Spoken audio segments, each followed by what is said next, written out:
amis, bienvenue avec nous dans notre rubrique Entre nous les enfants. Alors, dans notre émission Bric-à-Brac sur la plateforme Cœur à Cœur Pont vers l'avenir. Aujourd'hui,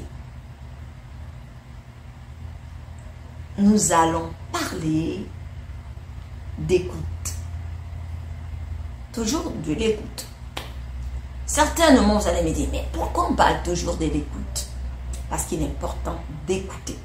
D'accord, les amis? Il est important d'écouter. Écouter, c'est un principe fondamental. Écouter, c'est important, les amis. Important d'écouter. Et pour cela, nous allons aller dans la Bible. D'accord? Écoutez. Et la bonne nouvelle aussi, c'est qu'on peut apprendre à écouter. On peut prier aussi pour demander à Dieu la grâce d'écouter. Mais aujourd'hui, on va parler d'écouter. Écouter qui? Écouter Dieu. Dieu, c'est qui? Dieu, c'est sa parole. D'accord? Non, écoutez Dieu. Vous vous souvenez? Écouter Dieu, c'est écouter la parole de Dieu. Écouter la parole de Dieu, c'est obéir à ce que dit la Bible. Obéir à ce que dit la Bible, c'est agir, poser des actes conformes aux principes de la Bible, donc aux consignes. Parce que la Bible contient des ordonnances, donc ce sont des consignes. Je vais utiliser consignes, les amis, pour vous emmener à comprendre, d'accord? Comme la maîtresse, les enseignants nous donnent des consignes lors des devoirs. La Bible, c'est un livre de devoirs. D'accord? C'est un devoir. Donc, pour bien faire des devoirs de la Bible, nous avons besoin d'écouter. Donc, de bien lire et de comprendre. Donc, écouter, c'est comprendre pour agir comme la consigne nous l'indique. D'accord, les amis? Alors, parlons de l'écoute. Pourquoi il faut écouter?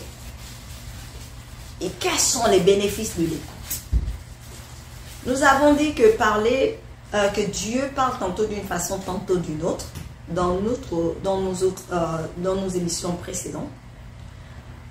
Et nous avons dit que Dieu parlait, Dieu le Créateur parlait au travers de la création. Dieu le Fils, donc Jésus, parle par le biais de son témoignage, le témoignage de sa vie. Et le Saint-Esprit par le témoignage intérieur. Et donc, quand on écoute, écouter Dieu, c'est faire ce que la parole dit.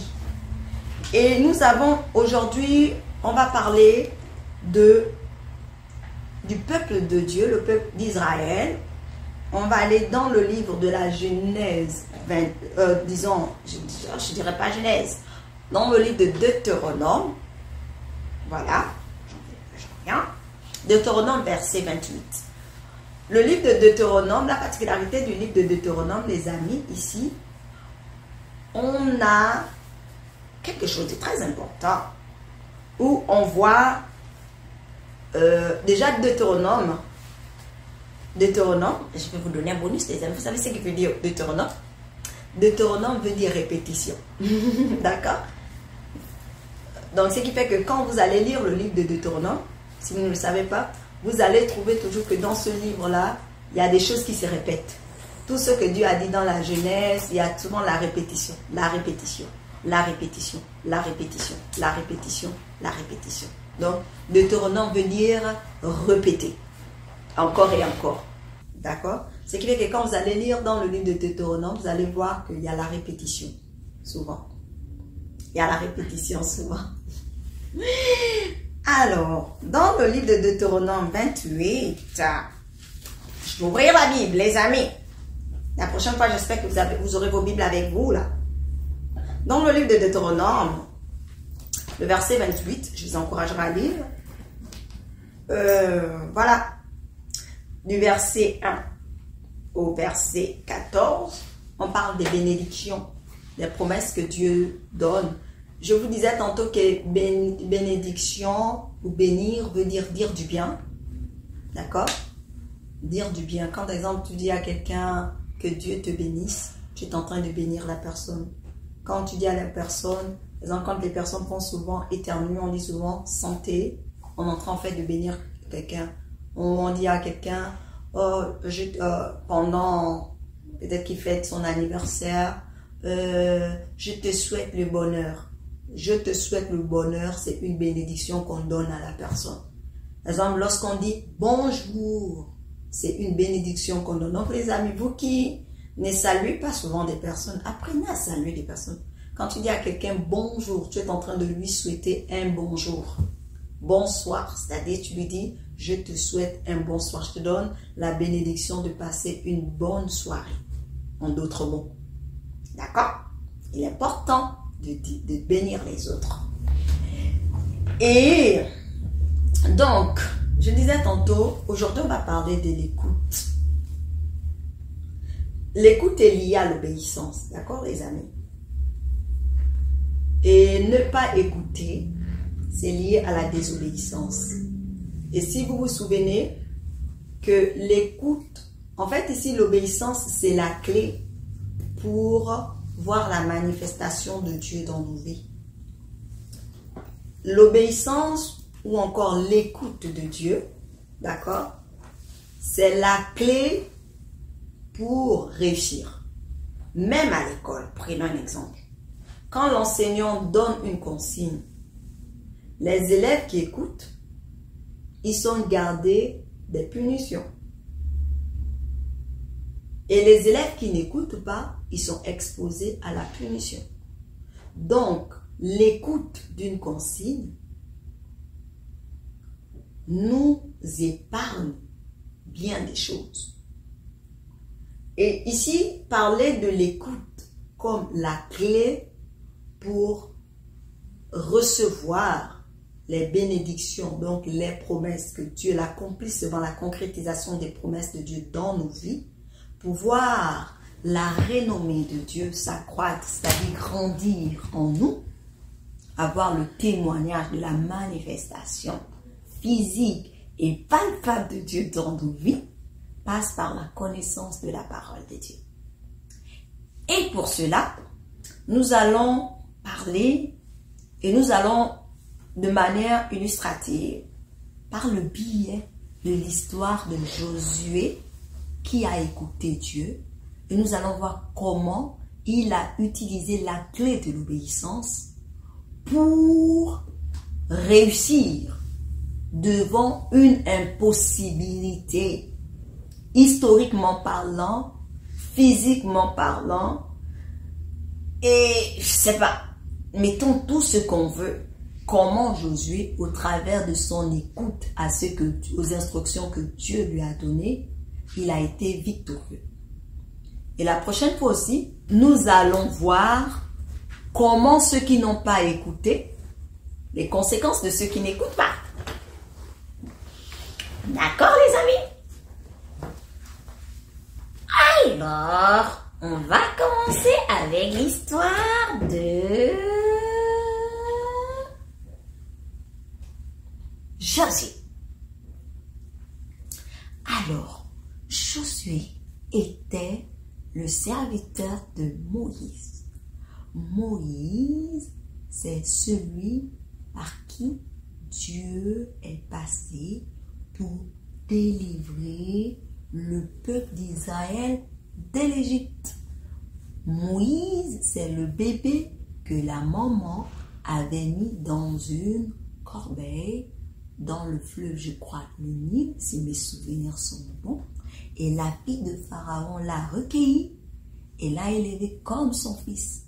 Et quand il a grandi, Dieu s'est révélé à lui, donc Dieu s'est montré à lui et l'a appelé. Et là, qu'est-ce qui s'est passé? Il a envoyé voir Pharaon et dire à Pharaon de libérer son peuple. D'accord? Et Dieu s'est manifesté. Et chaque fois que Moïse allait vers Pharaon, Dieu donnait des instructions à Moïse, quand tu iras, tu jeteras le bâton devant Pharaon et ton bâton se changera en serpent. Quand Moïse allait devant Pharaon, quand il a jeté le bâton, donc il a écouté, il a obéi, il a posé l'acte selon l'instruction que Dieu lui avait donnée, et le bâton de Moïse s'est transformé en serpent. Et le serpent a... Les serviteurs de Pharaon ont fait la même chose. Et sauf que le bâton de Moïse, donc le serpent, a avalé tous les autres serpents. Et Moïse a remis la main, il a pris son bâton avec lui. Et Dieu a encore parlé, quand vous allez voir l'histoire si vous lisez dans la Genèse, non, l'histoire de Moïse, ouais, si vous lisez dans l'Exode, donc Exode qui veut dire c'est déplacer, déplacement, voyage et tout ça, vous allez voir lors du voyage, des déplacements du peuple d'Israël de l'Égypte jusqu'à Canaan, pays promis de Dieu, vous allez voir comment chaque fois que Moïse a écouté, il y a eu des choses qui se sont produites, qui étaient pour le bien du peuple d'Israël. Mais chaque fois que le peuple d'Israël n'a pas écouté les instructions de Dieu, ils se sont eux-mêmes exposés à la destruction. D'accord? Donc, l'histoire, quand vous lisez la Bible, vous allez voir deux camps. Ceux qui écoutent et ceux qui n'écoutent pas. La Bible est résumant ça. Ceux qui écoutent, ceux qui n'écoutent pas. Ceux qui écoutent iront au paradis. Ceux qui n'écoutent pas iront en enfer. Ceux qui écoutent que Jésus est le Fils de Dieu, il faut croire dans son cœur et le confesser. Ils vont aller au paradis, ils vont l'accepter. Maintenant, ceux qui n'écoutent pas, ils iront en enfer. Donc, la vie est résumée en deux. Écouter ou ne pas écouter. La clé de recevoir des bénédictions, de bonnes choses dans sa vie, c'est l'écoute. Donc, les amis, Dieu nous a donné deux oreilles pour bien écouter. Donc, quand on dit un, deux, non, il faut bien écouter. Écoute pour toi, pour ta vie. Écouter te sauve toi de bien des choses. D'accord? Il faut écouter. Écouter. Jessica, il faut écouter. C'est bien pour toi. D'accord? Il faut bien écouter. Écouter, écouter, écouter. C'est bénéfique pour toi. D'accord? Il faut apprendre à écouter. Et quand on est enfant, c'est le temps idéal pour apprendre à écouter. Parce que si tu n'apprends pas à écouter quand tu es enfant, quand tu seras adulte, ce sera difficile pour toi. Ce sera difficile.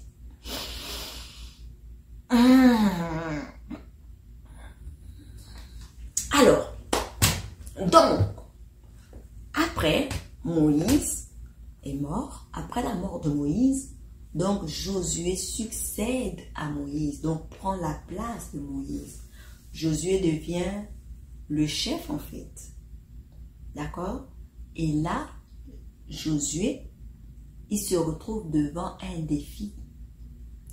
Et là, Dieu envoie un ange. C'est quoi ou c'est qui un ange? Les anges sont des esprits que Dieu envoie, des esprits de Dieu que Dieu envoie pour accompagner les hommes qui écoutent Dieu. D'accord? Dans leur mission, à bien accomplir leur mission. Donc les anges sont des esprits au service des élus. Les élus, c'est ceux-là qui écoutent Dieu. Donc qui ont à cœur d'obéir à ce que Dieu leur dit. Agir sur la parole que Dieu a donnée. Et donc les anges sont là pour accompagner à bien accomplir leur mission, leur tâche.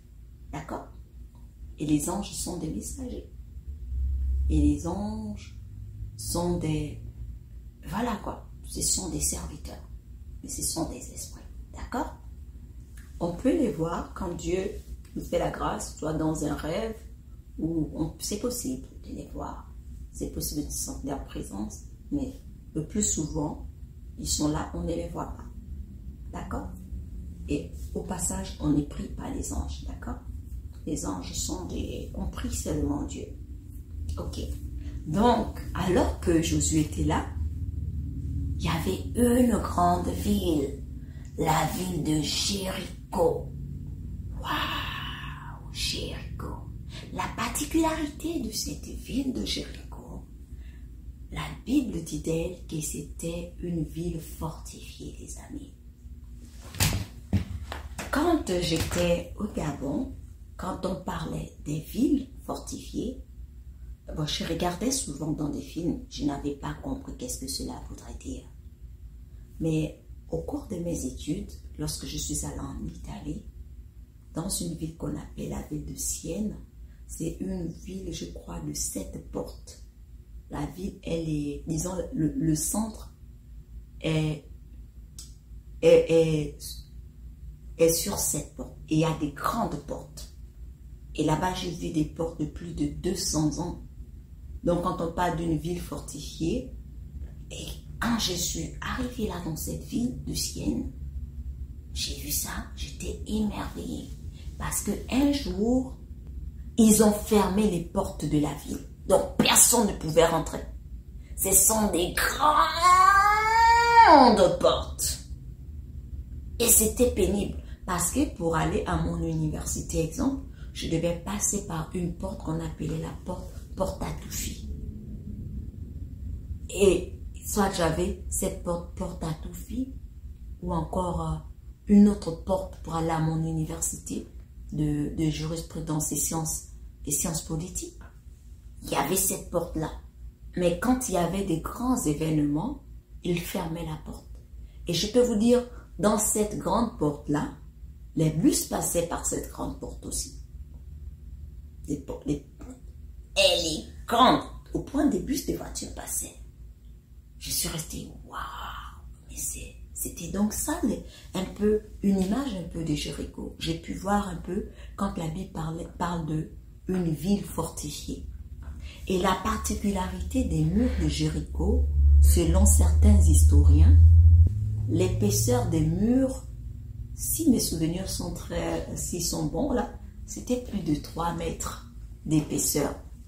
C'est ce qui justifie le fait que sur la muraille, il y avait des maisons qui étaient bâties. On a l'exemple de la maison des Rahab, la prostituée, qui était sur les murs. Waouh, les amis. Donc les murs de Jéricho, la ville de Jéricho, de par son épaisseur, l'épaisseur de ces murs, c'était une ville imprenable.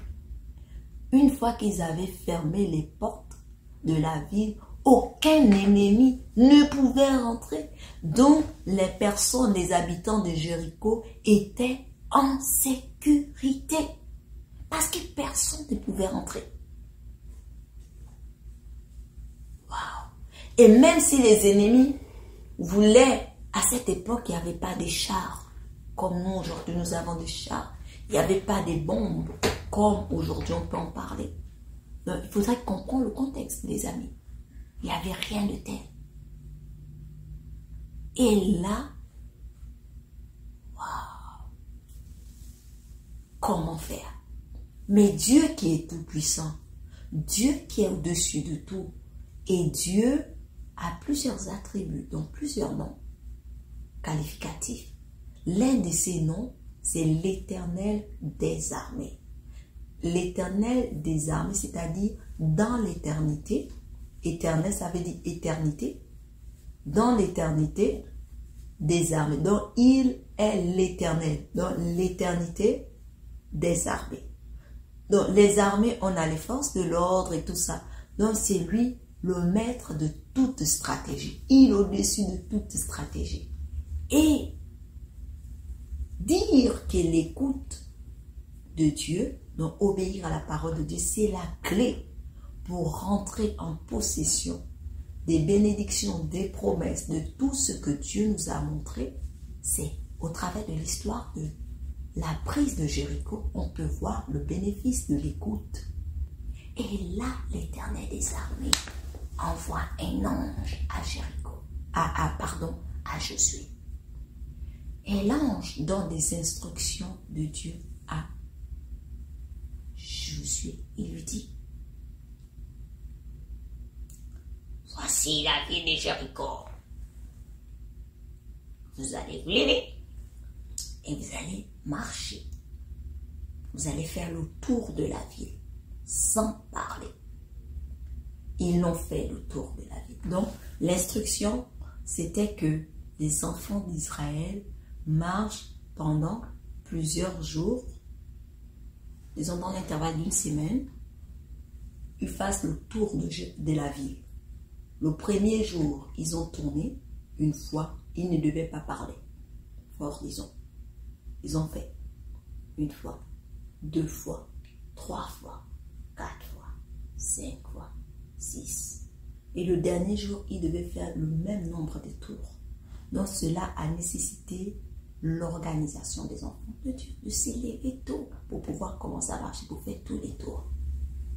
Et certainement, les gens qui étaient dans la ville de Jéricho, ils devaient rigoler parce que le peuple d'Israël n'était pas certainement les premiers à arriver, à vouloir prendre la ville. Mais sauf que ce que les habitants de Jéricho ignoraient, c'est que les enfants d'Israël, ils avaient Dieu avec eux. Et Dieu est tout puissant et rien n'est impossible à Dieu. Aucun mur n'est dur ni si épais pour Dieu pour être écroulé. Surtout pour qui écoute Dieu.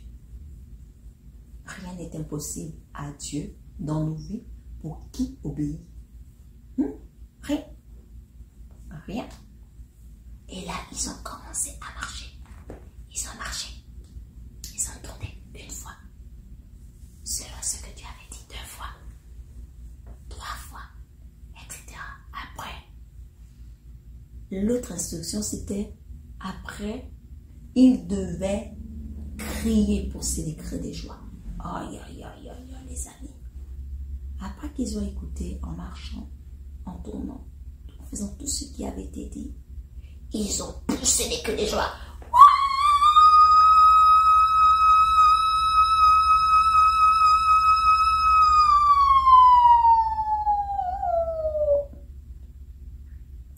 À votre avis, qu'est-ce qui s'est passé? Les murs sont tombés. Les murs sont tombés. Et quand les murs sont tombés, les enfants d'Israël, ils ont pris la ville. Ils ont été victorieux. Vous voyez? Écoutez Dieu. Ça permet, ça nous donne des grandes victoires. Donc, ici, on voit avec cette histoire de Jéricho, la prise de Jéricho, l'importance d'écouter. On voit la clé de l'écoute. Donc, je nous encourage, je nous en supplie, écoutons Dieu. C'est bien beau de prier, c'est bien beau de faire tellement de choses, mais écoutons. Et pour écouter Dieu, lisons la Bible. Écoutons Dieu. Même quand on est à faim, on peut écouter Dieu. D'accord? Que Dieu nous bénisse. Au revoir.